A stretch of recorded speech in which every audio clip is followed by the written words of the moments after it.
Now, singing wasn't your first career choice so far as training is concerned. You were in school to be a commercial artist. Right. I went to the High School of Industrial Art, which is across the street to the Metropolitan Museum of Art, and well, I'm still painting. I still love it very, very much. Did you have any idea when you were a little kid drawing sketchings on the sidewalk of Astoria, Queens, of your ability at that time? No. All I know is that I had to do it, and I still feel that way. I'm very committed to it. Singing and painting, I can't drive a car. I don't know how to drive a car, okay? But my whole life I've just been possessed with singing and painting. It's something I have to do. It has nothing to do with whether I'm going to make it or not make it or whatever. I just have to do it. And now I'm 65 and I'm still feeling the same way as I did when I was a kid in Astoria, sketching on the sidewalks. It seems that each year your paintings become to get more prominence with each showing. Is it growing so far as a bigger part of your life with each year? Do you find more joy in painting? Is it an escape? It's not. Well, it takes you to another place, and it's an escape, but it's meditative. You know, it's very complex because you get a blank canvas and you have to fill it up, and there's no board meetings or anything. It's just you and the canvas, and it's quite frightening. You know, you just say, "I hope this one works."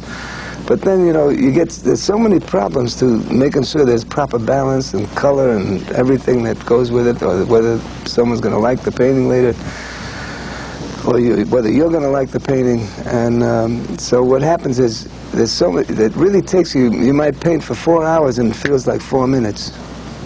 You know, so it's, in that sense, it's a release. It's kind of a yoga experience. Do you have any particular favorites over the years? Of my own paintings? I did a painting of Duke Ellington in London. I call it Black Rain, and it was kind of a visionary kind of painting. It was way before any of the riots and changes of civil rights movements and all that, and it was way before that. And there's this kind of streak of black rain. I just wouldn't sell the painting. It's my own personal painting. Cary Grant paid you a major compliment with one of your paintings. How did that feel to receive those kind of accolades again from another area? Yeah, well, he's the one that first kicked me off into feeling very good about my painting.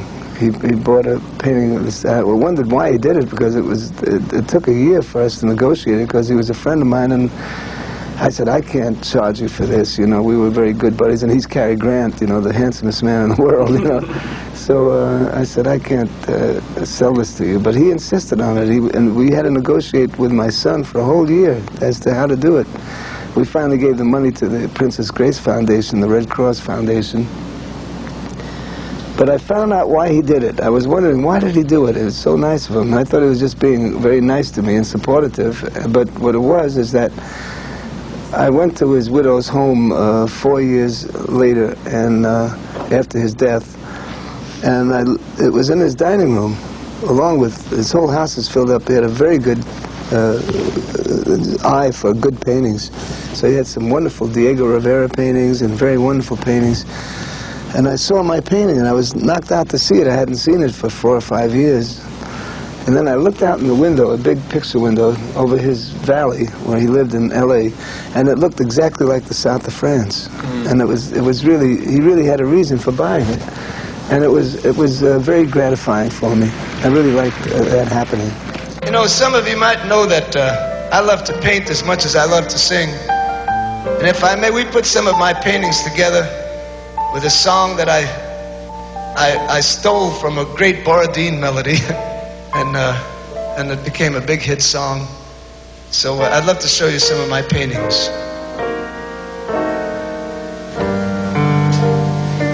Take my hand, I'm a stranger in paradise.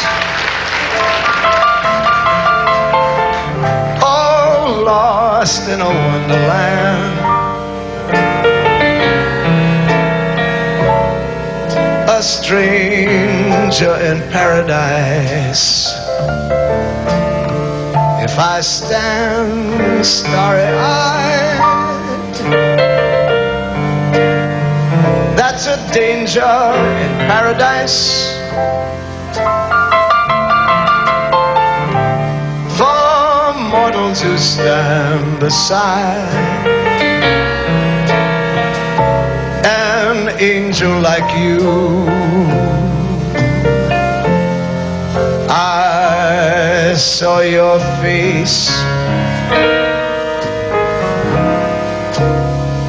and I ascended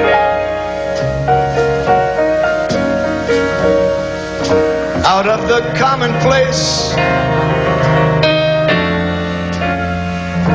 into the rare.